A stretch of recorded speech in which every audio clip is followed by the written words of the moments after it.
우리가 예수님과 동행하는 삶이라는 주제로 우리가 오늘 6주차를 맞게 됩니다. 이번 한 주 동안은 우리가 믿음에 대해서 같이 좀 살펴보고 싶습니다. 하나님께서 우리에게 행하시는 여러 일들 우리가 믿음으로 누릴 수가 있습니다. 그런데 그것뿐만이 아니라 우리 삶에 경험하는 여러 일들도 다들 믿음을 기반으로 하고 있습니다. 우리가 알던, 그러니까 자각하던, 자각하지 못하던 우리는 철저히 믿음을 서로를 향한 믿음과 신뢰로 이 사회를 이끌어가고 있는 것을 조금만 깊이 생각해봐도 알 수 있습니다. 우리 신용사회라고 이야기할 때 우리가 쓰고 있는 화폐나 우리가 약속 시간을 지키기 위해서 필요한 대중교통이나 그리고 하다못해 집까지도 우리가 알지 못하는 서로 간의 긴밀한 약속, 때로는 그것을 법률이라고도 부르기도 하지만 그런 여러 보이지 않고 우리가 알지 못하는 상호 신뢰할 만한 기준들과 약속들이 그것이 법이 되기도 하고 때로는 어떤 도덕이 되기도 해서 당연히 이렇게 될 거야, 당연히 이런 삶을 살 거야 하는 것을 우리가 그냥 자연스럽게 누리고 있는 거죠. 요즘 우리나라 관련된 유튜브들을 가끔 이렇게 떠서 보다 보면 외국 사람들이 우리나라에 와서 되게 놀라는 것 한 가지 몇 가지들이 이렇게 보여지는데 그런 걸 보다 보면 저도 모르게 우리나라가 이런가 자긍심 있게 생기는 그런 것들도 있더라고요. 그 중에 흥미롭다, 외국 사람들이 막 이해하지 못한다라고 깜짝 놀랄 것들을 이렇게 보면 우리는 내부에 있으니까 가끔 가다가 사고도 있지 이렇게 생각하지만 정작 외국 사람들은 우리나라에 이렇게 왔을 때 무인 점포들, 여기 근처에도 저희들 커피숍이 무인 점포들이 2개나 있지 않습니까? 그런데 뭐 라면도 그렇게 무인 점포로 유지되기도 하고 편의점도 무인 점포가 사람이 없는, 그래서 정말 신용사회, 이렇게 알아서 계산하고 가라. 저희도 근데 가끔 신문에 아주 짧게 뭐 이런 어떤 에피소드가 있었다 이런 걸 보기도 하지만 외국 사람들은 그런 거가 있다는 것 자체가 너무 황당하고 놀라운 일이라고 그래요. 그리고 저희들 어디 잠깐 자리 맡아놓을 때 저희도 모르게 이렇게 지갑 턱 올려놓고 갔다 오잖아요. 외국에서는 도저히 있을 수 없는 일이라고 그렇게 하는 것을 보고 새삼 그래 맞아, 우리나라는 저런 면이 확실히 있는 것 같아. 서로를 믿고 그래 이 정도는 다 우리가 지킬 거야 하는 그런 믿음이 있죠. 근데 여러분 조금만 우리가 주님과의 우리 관계에 있어서를 생각해 보면 우리가 하나님을 향한 마음도 관계도 딱 그와 같지 않겠습니까? 하나님을 향한 감각, 하나님께서 하신 은혜와 마음, 우리나라에 와서 외국 사람들이 짐 노심초사하고 이거 어떡하지? 그런 사람들도 있지만 또 한국 사회가 갖고 있는 신용, 서로를 믿고 있고 우리가 갖고 있는 여러 에티켓들을 그냥 누리는 사람들도 있죠. 한국에서는 괜찮아, 이 정도는 괜찮아. 근데 마치 우리가 여러분 하나님과의 관계와 여러 일에 있어서 괜찮아, 하나님이 우리를 책임져서 이끌어주지만 그걸 다 스스로 무게를 다 의지하고 나 스스로 감당하려고 해서 괜찮아, 괜찮아 아무리 이렇게 얘기해도 이거 하나 내려놓지도 못하고 누가 훔쳐갈까, 잊어버릴까, 빼앗길까 이런 생각으로 되게 우리 스스로를 괴롭게 하는 경우들이 있겠다라고 싶어요. 이번 한 주 동안 그 믿음 중에서 그럼 하나님을 우리가 바라보게 되는 이런 감각에 대해서 우리가 다시 한번 기초를 생각해보고 기도해보고 싶습니다. 첫 번째로 우리가 반드시 기억하고 붙잡아야 될 것이 믿음이 영적인 감각이라는 거예요. 감각. 믿음으로 볼 때 보이는 것들이 있어요. 히브리서 11장 1절 말씀을 보면 믿음은 바라는 것들의 확신이요 보이지 않는 것들의 증거입니다. 이러면서 영적인 감각이라고 내가 보지 못하는 것들을 세상의 원리를 깨닫게 해준다. 그래서 11장 3절 히브리서 말씀을 보면 믿음으로 우리는 세상이 하나님의 말씀으로 지어졌다는 것을 깨닫습니다. 보이는 것은 나타나 있는 것으로 된 것이 아닙니다. 그 믿음이 우리가 알지 못하고 보지 못하는 것을 보게 하고 알게 하는 그런 것이다 라고 이렇게 이야기하면서 그걸로 뭘 보게 되느냐, 너희 세상이 하나님의 말씀으로 지어지게 된 것을 깨닫게 한다. 무엇이 믿음이 그와 같은 것을 느끼게 하는 감각이 된다. 이렇게 선포하고 있는 것이죠. 전 이게 너무 놀랍다고 싶어요. 이 세상이 보이는 것만으로 다 된 게 아니라는 것을 적어도 믿음은 보게 한다, 알게 한다, 분명하게 깨닫게 한다라는 것이죠. 이런 믿음을 통해서 우리가 직면한 일들, 우리가 마주하고 있는 관계들, 우리가 생각하고 염려하고 걱정하고 있는 일들을 보면 우리는 일의 되어짐이 우리의 기대에 차지 못하기 때문에 어려워하고 낙담하는 듯 싶지만, 그런데 믿음으로 보면 이것을 창조하신 하나님이 계시지, 이 세상을 말씀으로 창조되었고 말씀으로 이것을 운행해 가시는 경영해 가시는 하나님이 계시지를 아는 것처럼, 우리의 삶이 우리가 생각하고 상상하는 그런 염려와 걱정의 수준이 아닌 하나님께서 이끌어 가시고 인도해 주시는 것을 우리가 분명히 알고 보게 된다는 점을 떠올리고 알아야 한다는 겁니다. 열왕기 하 6장 15절 17절 말씀에 보면 이와 관련된 기가 막힌 예화가 나와요. 성경 말씀에 이런 이야기가 나와요. 하나님의 사람이 시종이 아침에 일찍 일어나서 밖으로 나가보니 강한 군대가 말과 병거로 성읍을 포위하고 있는 것이 아닌가. 그 시종이 엘리사에게 와서 이 사실을 알리면서 걱정하였다. 큰일이 났습니다, 선생님. 어떻게 하면 좋습니까? 엘리사가 말하였다. 두려워하지 말아라. 그들의 편에 있는 사람보다는 우리의 편에 있는 사람이 더 많다. 그렇게 말한 다음에 엘리사가 기도를 드렸다. 주님, 간구하오니 저 시종의 눈을 열어주셔서 볼 수 있도록 해주십시오. 그러자 주님께서 그 시종의 눈을 열어주셨다.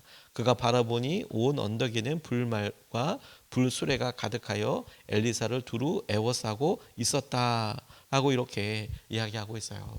저는 오늘 이것이 우리 기도가 되면 너무 좋겠다고 싶어요. 갑자기 쳐들어온 이방 군대들을 보고 이 시종이 너무 놀랐어요.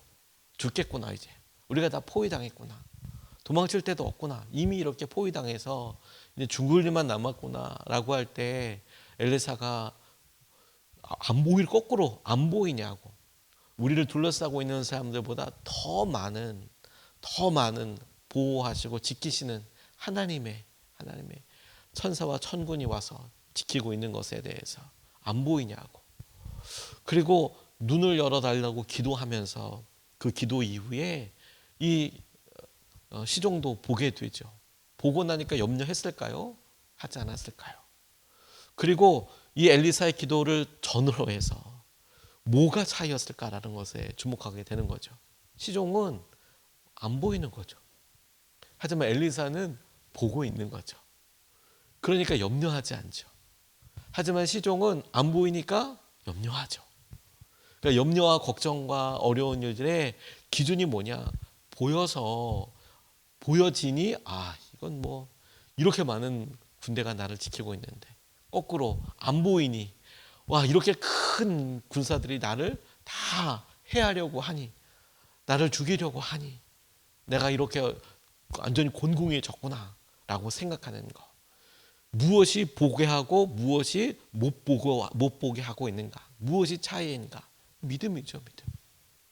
믿음의 눈을 보니 하나님, 본인과 함께하는 하나님을 온전히 알고 그것을 가만히 의지하고 보니 이것이 엄청난 차이가 되는 것이죠.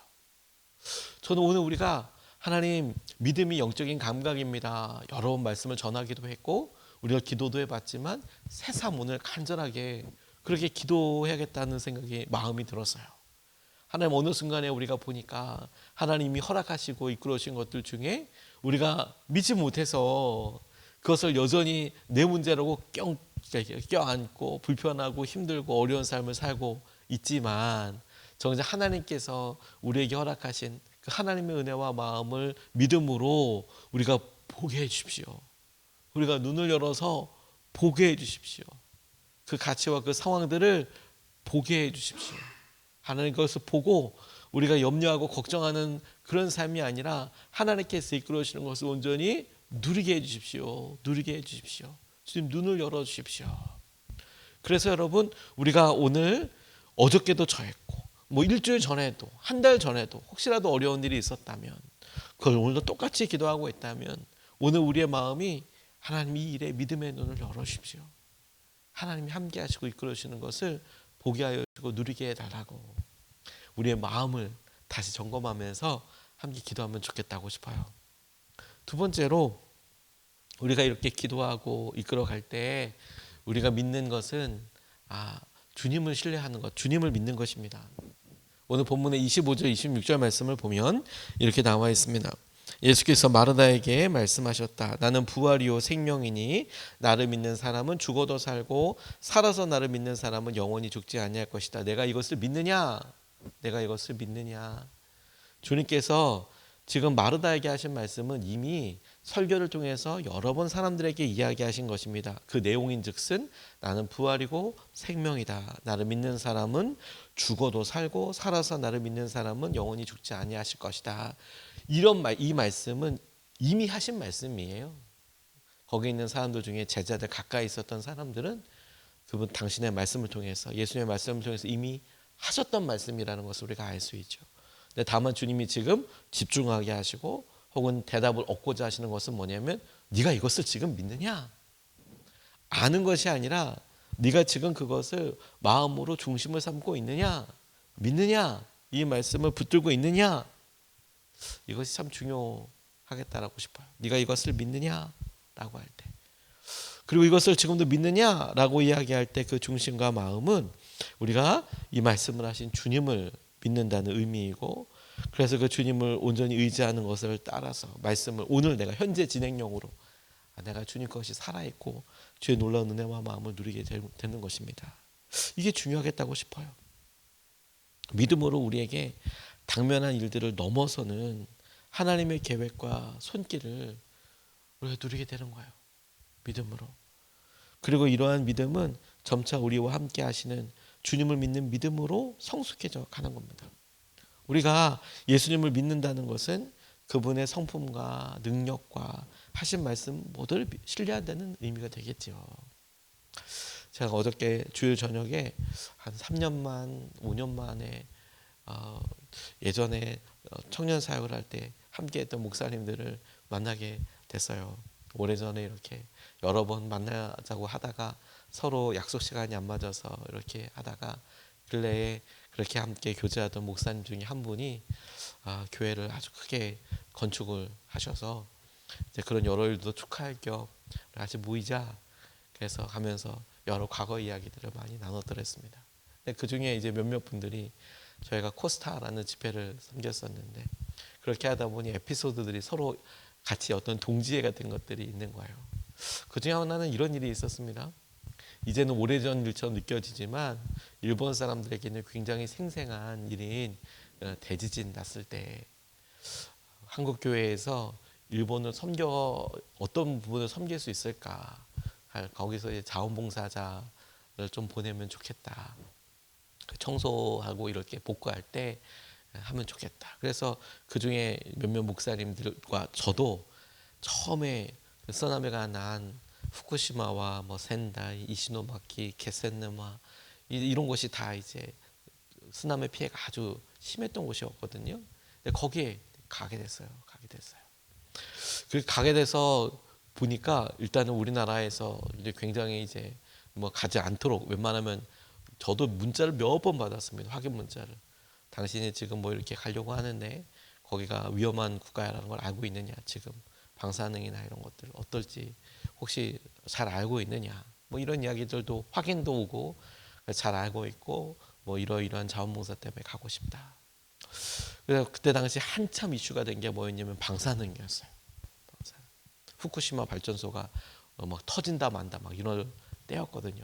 그러니까 갓 쓰나미가 오고 정말 며칠 되지 않아서 이제 급하게 들어가야 되는 이런 상황이 됐는데 그 목사님과 함께 이제 가다 보니까 여기서 이제 방사능 어떡하냐. 근데 이제 막상 가보니 똑같죠. 지진도 여파가 있어서 무너져 있는 그런 걸 보고 함께 그곳에서 그 목사님들과 함께 참 많이 울었어요. 그냥 눈물이 자동으로 나오던걸요. 이유는 뭐냐면 어떻게 설명이 안 돼요. 이렇게 어떻게 무너질 수가 있지? 이렇게 어떻게 될 수 있지? 그런데 그렇게 보면서 사람들이 더 우리가 좀 어려워하고 조심해야 될 게 뭐였냐면 방사능이었거든요. 방사능. 보이는 것보다 보이지 않는 것들. 그러면서 그런 생각 해봤어요. 이곳에 와서 보니까 이렇게 안타까운 일들이 이런 정말 너무 마음 아프고 뭐 어떻게 사람으로서는 설명할 수 없는, 그래서 그 가운데 정말 먹먹한 마음으로, 안타까운 마음으로, 애도하는 마음으로 기도할 때 주님이 마음속에 이렇게 생각했던 것들을 보면 이게 하나님이 아니면 와 이걸 어떻게 설명할 수 있을까, 이런 엄청난 대자연이 이렇게 나타나는 것은 와 이거 하나님의 능력이 아니면 어떻게 설명할 수 있을까라고 싶으면서 바로 그렇다면 하나님이 이런 일을 하셨다고 하기에는 이건 너무 끔찍하고 아픈 일인데 어떻게 설명해야 될지조차 모를 정도의 막막한가, 그런 하나님의 마음 같은 것이, 그럼에도 불구하고 하나님께서 이런 일을 하실 때에 갖고 계실 계획과 그런 우리는 상상조도 하지 못할 그런 것들 생각하면서 마음이 턱 하게 그냥 어떤 목매임, 뭐 통곡같이 그곳에서 일본 땅을 향한 부흥과 마음을 이렇게 기도했던 적이 있어요. 너무 마음이 막 안타깝기도 하면서 하나님의 마음에 대해서 일본의 부흥을 놓고 기도하고, 그리고 하나님 이 땅을 하나님 정말 사랑하시고 소중하게 여기시는 것에 대해서 기도했을 때, 근데 우리 모두에게 그런 생각이 들었답니다. 보이지 않잖아요, 방사능은. 그런데 사람들은 너무도 그것을 보고 분명한 결과인 것을 알아요. 뭐 이렇게 하다 보면 사람이 방사능 때문에 어려움도 당하고 뭐 이렇게 되는 거 알고 있잖아요. 근데 방사능만 그렇게 분명한 실제이냐? 아니요. 가서 보니까 하나님의 손길도 다 똑같더라고요.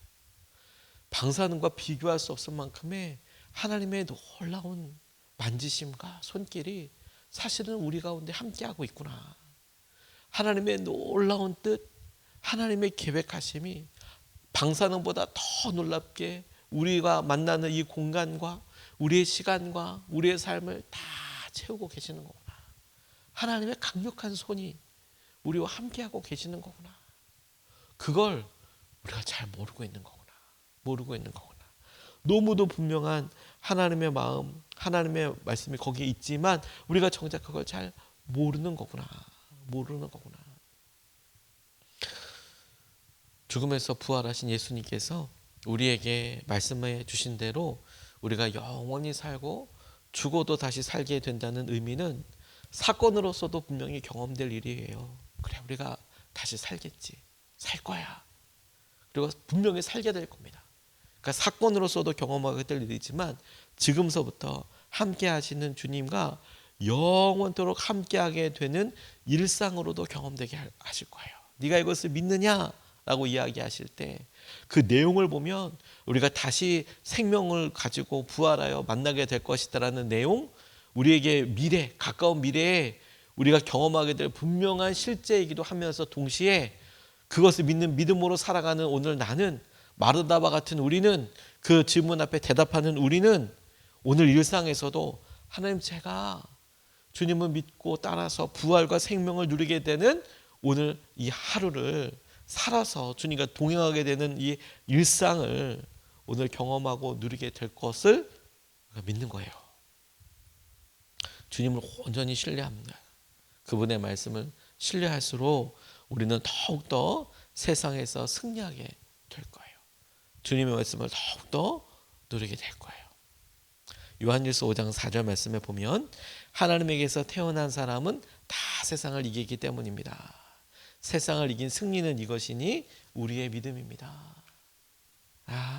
하나님에게서 태어난 사람은 다 세상을 이기기 때문입니다. 그렇군요. 우리에게 하나님께서 예비해 주신 것은 이 땅에서의 승리와 하나님께서 주신 것이 주님과 함께한, 태어나고 선택하고 사랑하신 사람들이 누리게 될 마땅한 삶은 승리와 하나님의 주신 놀라운 은혜인 거구나.